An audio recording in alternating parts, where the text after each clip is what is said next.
Baik, kita lanjut part 2 ya. Masya Allah. Ini kajiannya ada ada jedanya dulu dengan azan. Nah, jamaah sekalian dirahmati Allah, kita lanjutkan bahwa ikhlas itu ketika seseorang itu melakukan satu amal kebaikan atau amal ibadah yang dia niatkan untuk Allah. Di sisi lain, kalaupun ternyata dia minta dunia, minta bagian supaya dibahagiakan oleh Allah di dunia, itu bukan berarti dia tidak ikhlas. Karena derajatnya orang awam ini, pada umumnya, orang itu ikhlasnya masih standarnya di sini. Kayak kita, Pak. Kalau kita salat tahajud, kalau kita banyak urusan, kita kan ada kalanya kita jenuh dalam menjalani kehidupan kan.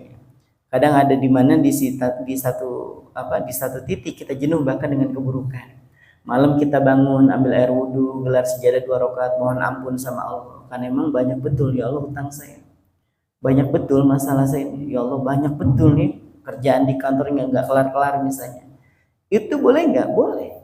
Bukan hanya itu jemaah sekalian, bahkan meminta kekayaan dunia pun boleh. Yang nggak boleh itu adalah ketika melakukan ibadah, tujuannya bukan karena Allah, tapi pengen mendapatkan pujian dari makhluk. Ini derajat yang pertama. Jadi memurnikan ibadahnya hanya untuk Allah, tapi di sisi lain dia minta kepada Allah bagian dunia dan juga bagian akhirat. Ini sesuai loh dengan doa yang diajarkan dalam Al-Qur'an, Rabbana atina fid dunya hasanah wa fil akhirati hasanah wa qina adzabannar. Ya Allah, berikan kami kehidupan yang baik di dunia dan juga kehidupan yang baik nanti di akhirat. Ini orang ikhlas yang awam ini dua-duanya dia minta. Bahagia di dunia, bahagia di akhirat. Pengen kaya di dunia, pengen bahagia juga di akhirat. Baik. Yang kedua, jamaah sekalian yang dirahmati Allah Subhanahu wa taala, yaitu darajatul khawas, yaitu derajatnya orang yang khusus.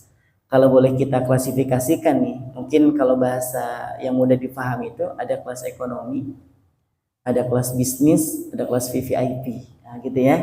Nah, derajat yang kedua ini derajatnya darajatul khawas. Siapa dan bagaimana yang dimaksud dengan darajatul khawas ini? Ikhlasnya orang yang kedua ini adalah ifradul haqqi fil ibadati. Dia memurnikan masalah ibadah itu memang untuk Allah. Dia sholat untuk Allah, sedekahnya untuk Allah, bantuin orang juga karena Allah, semuanya karena Allah. Ma'talabi hududil ukhrawiyati, bersamaan dengan itu dia minta bagian akhirat, tapi nggak minta bagian dunia. Tidak minta bagian dunia. Contohnya apa? Kadukhulil jannati wan najati minan nar. Seperti dia minta sama Allah, ya Allah, masukkan hamba ke dalam surga dan pelihara hamba untuk tidak masuk ke dalam neraka. Dia nggak minta rezeki dunia. Dia nggak minta, ya Allah naikkan derajat saya di dunia, ya Allah kayakan saya, ya Allah mudahkan. Enggak. Dia nggak minta bahkan untuk masalah rezeki, dia nggak minta di sini. Dia cuma mentingin apa? Akhirat. Ataupun kalaupun ternyata minta yang lain, wal ma'rifati, minta mengenal Allah, wal musyahadati wa ghairiha, dan minta kepada Allah, ya Allah sematkan dalam hati ini perasaan kemanapun, dimanapun, dan sedang apapun saya itu merasa terus engkau awasi. Dia minta itu aja, gak minta rezeki. Kalau kita tanya nih, doa ya, iya. Minta apa? Pasti minta rezeki. Enggak, minta surga. Karena Nabi menyampaikan sholat duha yang 8 rakaat itu akan dibangunkan satu bangunan di tepian surga. Nah, siapa yang masuk surga itu? Jadi nggak pengen dapat rezeki banyak, enggak, biasa aja. Loh, kenapa nggak minta dunia? Kenapa nggak minta rezeki? Loh, kan sebelum kita lahir ke dunia aja catatan rezeki itu sudah ada. Bahkan tidak akan pernah meninggal seseorang hatta yastakmila rizqah, sampai rezekinya itu sempurna diberikan oleh Allah. Jadi ngapain saya khawatir untuk masalah urusan dunia? Jadi tahajud saya, duha saya, sedekah saya pengen nabung biar nanti dimasukkan ke dalam surga. Ini ikhlas yang kedua, Pak. Kalau kita belum bisa nyampe ke yang kedua, nggak apa-apa, di derajat yang awam juga nggak apa-apa. Itu juga bagus. Nah, yang ketiga jemaah sekalian, ada darajatul khawasul khawas, yaitu derajatnya kelasnya yang VVIP dalam masalah ikhlas ini. Nah, tinggal kita takar jemaah sekalian, kita ini ada ikhlasnya orang awam, apakah derajatnya orang yang kelas ekonomi atau kelasnya kelas bisnis gitu kan, atau VVIP gitu. Nah, derajat ikhlasnya orang yang VVIP itu gambarannya tahqiqul ubudiyati, dia benar-benar memurnikan ibadahnya itu wa qiyami huquqir rububiyyati, bersamaan dengan menunaikan semua hak-haknya Allah. Apapun yang Allah perintahkan dia lakukan. Fil ibadati, dalam ibadah. Ditanya, kamu rajin betul sholat tahajud dan masuk surga ya? Enggak. Terus pengen apa? Pengen Allah ridho dengan saya. Kamu rajin betul sholat berjamaah, pasti pengen dimudahkan urusannya? Bukan. Terus pengen apa? Pengen Allah sayang dengan saya. Kamu rajin betul sedekahnya, pasti pengen dapat balasan lebih ya dari Allah. Bukan itu. Terus apa yang dipengenin? Pengen Allah itu ridho dan sayang kepada saya. Karena buat orang yang ketiga ini, dunia itu sudah bukan lagi tujuan. Dan akhirat juga itu bukan jadi tujuan dia. Percuma rasa-rasanya kalau dia bertujuan masuk ke dalam surga, tapi Allahnya nggak ridho gitu. Dengan segala kebaikan-kebaikan yang dilakukan, ternyata Allah tidak ridho. Yang dia harapkan itu adalah ketika dia beramal, yang penting Allah ridho dengan saya. Maka nanti di akhir sekali pembahasan, di pertemuan yang ketiga, insya Allah kita akan bahas tentang apa? Orang-orang yang ketika nanti di akhirat itu sampai nggak menyangka, ya Allah ini hamba masuk surga dengan amal apa gitu. Padahal amal hamba biasa aja, dosa hamba juga nggak terlalu, bukan sedikit tapi banyak ya Allah gitu. Lalu apa yang menyebabkan hamba bisa masuk ke surga yang sebagus ini? Nanti kita ada jawabannya di akhir kajian kita insya Allah. Nah untuk sementara ini kita fokuskan dulu ke derajat-derajat tadi. Kita menakar derajat ikhlas kita tuh di mana? Kalau hari ini ibadah kita tujuannya untuk mendapatkan dunia dan juga untuk mendapatkan akhirat, berarti derajatnya derajat umum, derajat orang yang awam, derajatnya kelas-kelas ekonomi lah. Itu pun tidak dicela, itu bagus aja Pak.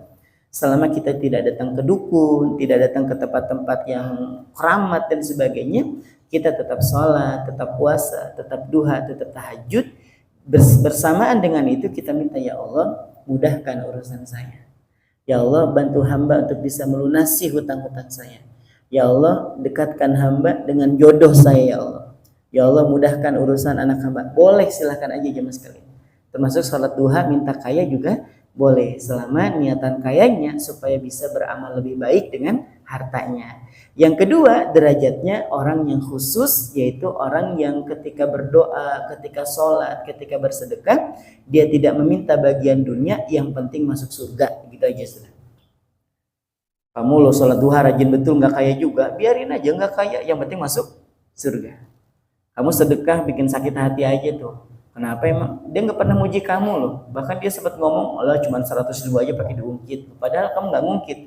Biarin aja, yang penting masuk surga. Jadi saat dia memberi itu, nah ini juga sama standar ikhlas itu gini jamaah sekalian. Kalau jamaah sekalian bisa punya tetangga ceritanya. Tiap hari kita kasih misalnya makanan apa aja kita kasih. Nah dalam satu kesempatan kita ngasih nasi kuning. Ya kita ngasih nasi kuning, tapi nggak ada lauknya. Di komen sama tetangga, nasi kuningnya aja kan nggak ada lauknya. Terus kita bilang, insya Allah besok saya bawain lauknya. Besok kita datang nih, nasi kuning udah ada lauknya, telur, ya kan? Sudah ada telurnya, ada bumbu balinya, masya Allah. Pokoknya sudah ada oreknya, sudah ada mie kuning dikasih. Apa komentarnya? Nggak ada ayam kah? Iya, itu dua nih, ya kan? Terus kita bilang besok Bu, insya Allah kita bawain. Kita hari ketiga kita datang tetap pakai nasi kuning, telur plus ayam. Kebayang nggak? Bukan cuma ayamnya, plus telurnya. Kita kasih. Apa komennya? Iya sih ayam kok kecil ya ukurannya. Allahul Rabbi. Kira-kira nih kalau modelan jamaah nih kayak kita nih, kira-kira besoknya masih mau ngasih nasi kuning lagi nggak? Kira-kira aja dulu kira-kira. Pensiun pokoknya ya. Pensiun dini dari dunia ngasih-ngasihan itu. Nah, berarti standar ikhlas kita masih memang derajatnya derajat awam gitu ya. Bahkan lebih rendah dari itu gitu ya derajatnya. Kenapa? Standar ikhlas itu gini ya Mas kalian. Bahkan standar ikhlas itu seiring sejalan dengan standar baik seseorang. Kalau ada orang ngasih ke tetangganya tiap hari, ditanya, Mas, kok rajin betul ngasih tetangga? Orang dia juga kalau punya makanan suka ngasih. Itu bukan standar baik namanya. Itu standar balas budi. Standar apa?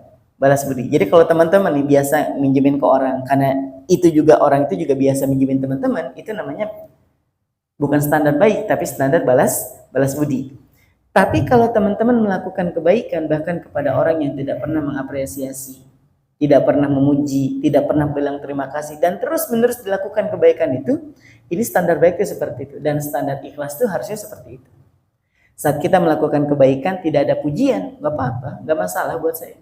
Toh juga saya pengennya apa? Dapat kebaikan dunia dan akhirat, bukan dapat kebaikan dari dia. Tapi tujuan kita itu adalah pengen mendapatkan kebaikan dunia dan kebaikan nanti di akhirat. Nah, tolong nih setelah ini kita bisa sama-sama belajar. Berat memang Pak, jamaah sekalian. Mungkin kalau kita berterima kasih kepada orang yang berterima kasih kepada kita, itu rasa-rasanya jadi kayak biasa lah gitu kan. Tapi kalau kita melakukan kebaikan, jangankan berterima kasih, jangan berterima kasih gitu, muji aja enggak gitu kan.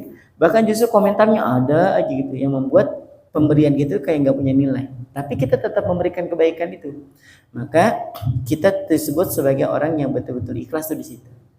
Dan mudah-mudahan dengan yang sederhana ini kita bisa menakar nih, kita ini ikhlasnya sudah ikhlas di mana. Kalau ternyata kita bisa naikin ke level kedua, silahkan. Nanti kita akan juga ceritakan besok insya Allah. Kalau tidak, ya kalau nggak salah besok ya, atau lusa gitu ya. Pokoknya kita 3 kali pertemuan kita selesaikan tema berkenaan dengan apa? Menakar ikhlas ketika dunia dan akhirat itu menjadi sama-sama jadi tujuan utama gitu.